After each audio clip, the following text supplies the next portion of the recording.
Canada just made a decision that could redefine North American geopolitics forever. This isn't speculation, and it's not exaggeration. Today, the Canadian Prime Minister announced the start of a trade mission unlike anything we've seen before. And it's clear what the goal is: a full pivot away from the United States as Canada's primary economic partner. India, Australia, and Japan are the destinations, and the message could not be more direct. Canada is saying loud and clear, we are seeking independence, economic independence from the United States. This isn't just about trade deals on paper.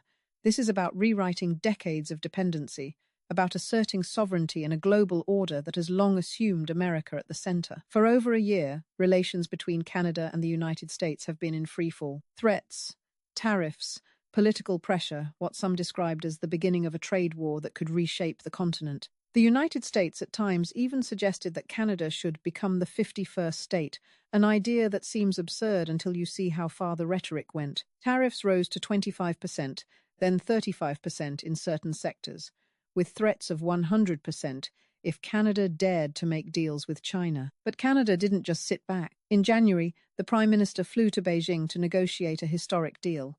Tariffs on Chinese electric vehicles dropped from 100% to 6%, and China agreed to reduce tariffs on Canadian canola oil. This was a clear signal to Washington.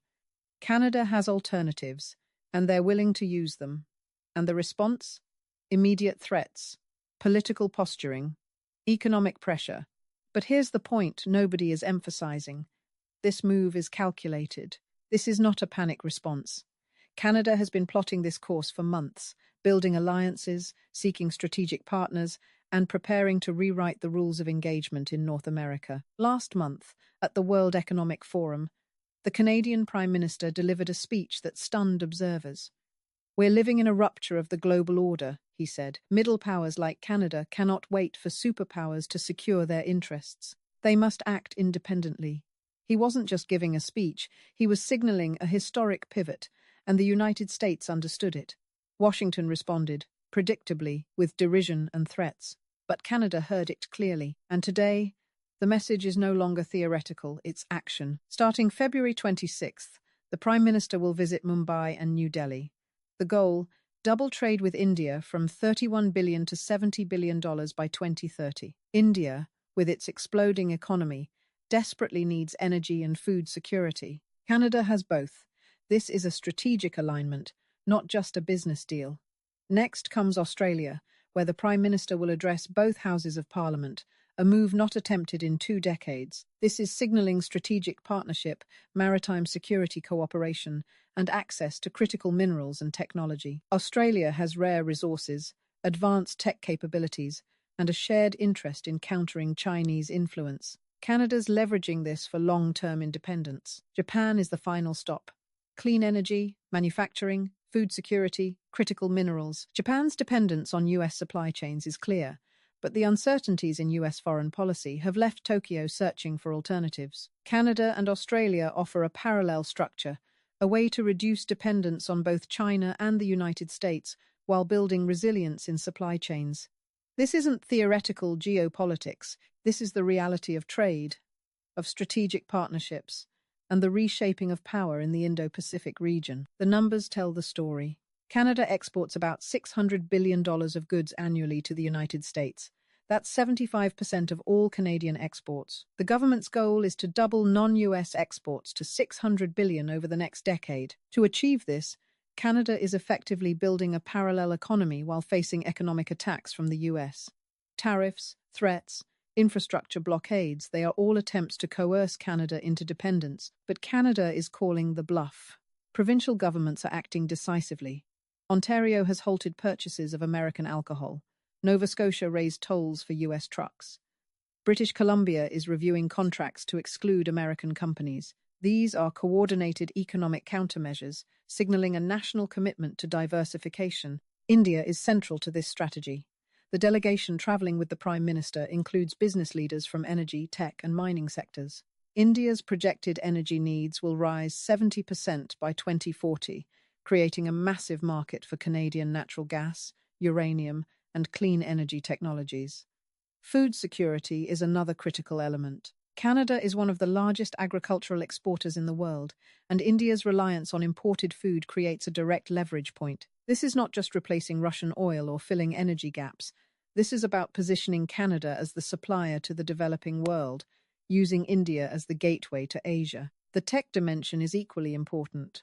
Last year, Canada, India, and Australia formed the ACI Technology Partnership Australia, Canada, India. Artificial intelligence, nuclear energy, critical minerals for batteries and advanced electronics. And crucially, this is being done without the United States. Canada is asserting independence in both trade and technology, building capacity and alliances that bypass the traditional hegemon. But the challenge is immense. Nearly $4 billion of goods cross the US-Canada border every day. 60% of US crude oil imports come from Canada, as does 85% of electricity. Steel, aluminum, uranium. Canada is vital to the US. Yet, Canada's dependence goes both ways. 36 US states rely on Canada as a top export destination. Diverting even 20% of trade away from the US would have serious political and economic consequences south of the border, and the US knows it. That's why infrastructure projects like the Gordie Howe International Bridge have faced threats and delays. Canada funded the bridge entirely. The US didn't invest a single dollar, and yet the US seeks to block or renegotiate it because the bridge represents economic independence and a route that bypasses US-controlled corridors. Australia's role is strategic, not symbolic. Maritime security in the Pacific, countering Chinese expansion, and positioning Canada within the Quad Plus alliance. Critical minerals matter: lithium, rare earths, cobalt from Australia, uranium, graphite, nickel from Canada. Together, these nations can control global supply chains for batteries, nuclear energy, and advanced technology. The plan is to bypass both China and the US, creating leverage and autonomy in global trade. Speed is critical. Every delay increases US leverage and risks undermining Canada's pivot. Japan completes the picture. Tokyo needs food, security, energy, and minerals. Canada offers contracts, LNG infrastructure, and rare earth supply. Yet Japan remains tightly integrated with US supply chains.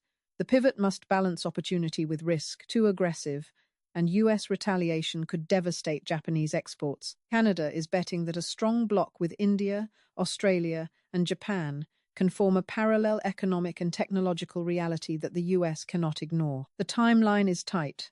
February 26th to March 7th, a 1-2-day mission. By July 1st, 2026, the USMCA trade agreement review will create either constraints or leverage. Canada needs agreements in place before then to reduce vulnerability to tariffs and coercion. The stakes are enormous. Canada is not just hedging. They're testing whether middle powers can survive and thrive without relying on the US. The implications extend beyond Canada. South Korea, the EU, Mexico, they are all watching. This is a template for economic independence, a challenge to decades of assumed US dominance. 3 scenarios unfold. 1. Canada's bluff fails. Preliminary agreements exist, but implementation fails, and Canada returns to reluctant dependence. 2. Canada succeeds gradually, building partial independence, creating tension and ongoing negotiations, but not full autonomy. 3. Full economic war. Massive tariffs, critical resource withholding, short-term pain, long-term independence, destabilizing global markets. The risk is real, but so is the potential reward. Canada is willing to bear short-term pain for long-term security. Canada's trip to India, Australia, and Japan is a test of strategic vision, economic leverage, and political resolve. Signed agreements, large-scale investments, and commitments will determine whether this is theatre or genuine independence. Already, a $70 billion investment from the UAE signals seriousness. This is real money, real infrastructure, and a real pivot away from reliance on the United States. The next 2 weeks are critical. The trip's outcome will indicate whether North American economic integration remains intact or if a new model emerges. By July, the USMCA review will test Canada's leverage and independence. Canada is playing a high-stakes game with global implications. Other countries will watch closely. Middle powers are evaluating whether independence from US economic hegemony is possible. Canada's actions could redefine trade, alliances, and global balance for decades. And that's just part one. What you're watching is a geopolitical experiment in real time, an unfolding story with ramifications far beyond borders. Canada is testing the limits of economic autonomy, building alliances, and challenging centuries of assumed dependency. Now, here's where it gets really intense. Because Canada isn't just hedging, they're challenging decades of assumptions about global trade and power. If this pivot succeeds, it's not only a win for Canada, it sets a precedent for every middle power in the world. Countries that have long relied on the United States for economic stability are watching closely. South Korea is asking whether paying $350 billion to keep US troops on its soil was really necessary. The European Union is calculating what happens if America can no longer be counted on to maintain consistent trade policies. And Mexico? They're already exploring alternatives, with a massive labor force that could absorb manufacturing currently in China. If Canada and Mexico succeed, USMCA could collapse, and the entire North American economic model would shift into something unrecognizable. Let's break down the stakes. Right now, the US believes it can impose tariffs, manipulate trade, and coerce partners back into dependency. But modern economies don't work that way. Supply chains are complex, globalized, and interconnected. You can't simply impose a tariff and force the economy back to the 1950s. And yet, the US continues to try. The political will is there, but the economic reality is stubborn. That tension is what makes this pivot so dangerous and so fascinating. We're watching two competing visions of global order collide. One believes in coercion and control, the other believes in autonomy and diversification. Three possible outcomes are looming. Scenario 1, Canada's bluff is called. Trade missions result in preliminary agreements, but the infrastructure, market size, and profitability aren't enough to offset US dominance. Canada negotiates a new USMCA deal, but it's on America's terms, leaving Canada a reluctant dependent. Scenario 2. Canada succeeds slowly. Relationships with India, Australia, and Japan grow, partially offsetting US trade dominance. Canada gains some autonomy, but ongoing tension, tariff disputes, and economic pressure create a fragile equilibrium. Scenario 3. Full economic war. Tariffs escalate. Critical resources are leveraged as bargaining chips. Short-term pain hits both countries hard, but Canada emerges with long-term independence. Global supply chains and markets are disrupted, forcing other countries to pick sides. Here's what makes Scenario 3 terrifying. It doesn't just affect Canada and the United States, it destabilizes the global economy. Energy markets spike. Food prices surge. Manufacturing is disrupted worldwide. Every country must evaluate whether it can survive outside American-dominated trade network. And this is precisely what Canada is testing. Whether middle powers can achieve resilience and independence in a world long structured around US primacy. What I think is happening is this. Canada is serious.